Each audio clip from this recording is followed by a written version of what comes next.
ঠাকুরগাঁয়ের পীরগঞ্জ উপজেলার Holy Land child care একাডেমির পঞ্চম শ্রেণীর শিক্ষার্থীদের বিদায় সংবর্ধনা, বার্ষিক পরীক্ষার ফল প্রকাশ এবং বৃত্তি ও সনদপত্র বিতরণ করা হয়েছে।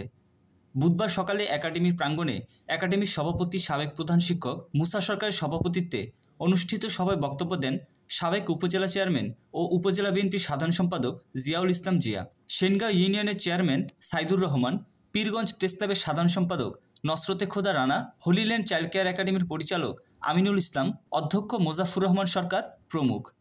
এ সময় শিক্ষক, শিক্ষার্থী, অভিভাবক, জনপ্রতিনিধি, সাংবাদিক ও রাজনৈতিক দলের নেতারা উপস্থিত ছিলেন। মহান সৃষ্টির করে জান্নাতুল ফেরদৌস নসিব করেন। কত কিছু বক্তব্য হবে না, জাস্ট দুই একটা কথাবার্তা রয়েছেন আপনাদের ইউনিয়নের। এখন আমাদের কাজ কি? এই যে সমাজ ব্যবস্থা, যারা আমরা অভিভাবক আছি, অভিভাবক হচ্ছে শুকরিয়া জ্ঞাপন করি যে কেন নিজের সংসারের অর্থের উপরে জান্নাত মোহাম্মদ জারিফ